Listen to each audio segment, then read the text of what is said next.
Hi, I'm Macy Austin, and this is Entrance to a Palace, or Architectural Capriccio, with a portrait of Voivode Francesc Lizzi Potocki, and the artist is Bernardo Bellotto, and the medium is oil on canvas. First, I'm going to talk about the lines in this painting.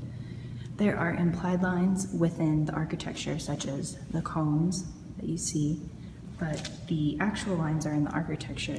When you look closely in the bricks, and down here you can see some actual lines.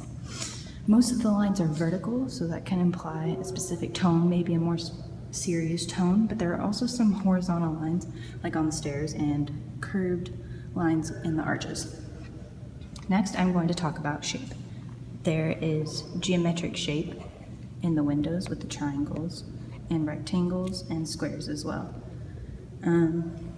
Also, the organic shapes are with the humans, and there is some implied shape with the fountain. It forms a triangle.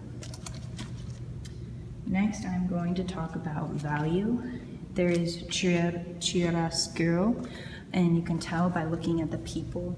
You can tell with the shading and the light. You can also tell on the statue and the light on the buildings. Next, I'm going to talk about colors. This painting has a primary palette, and the temperature is mostly warm, but not completely.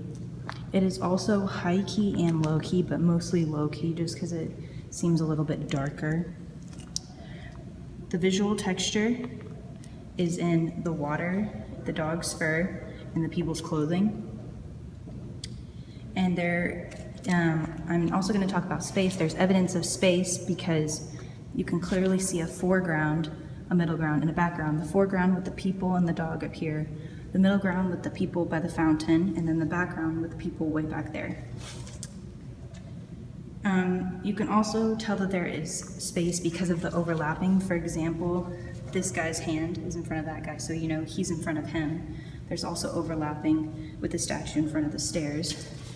Also going along with overlapping is diminishing size of people. As you go back, the people get smaller.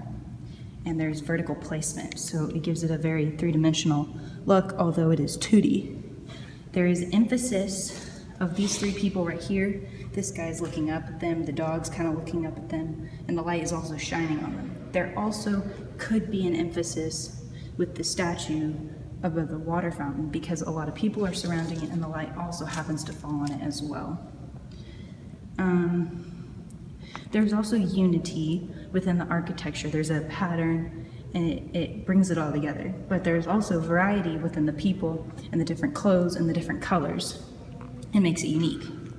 The proportion is with these people right here. This guy is shorter, so that could have to do with hierarchical scale, so maybe he's less important than this guy right here. We're not really sure. The artist kind of leaves it up to us. Also, the style of this painting is naturalistic because you can clearly tell what everything is. Like, these are people, that's a sculpture, and so on. The last thing I'm going to talk about is that this painting, the media, is a 2D painting, and it is oil on canvas. That is all. Overall, after discussing this painting, I would say I like this painting. Thank you.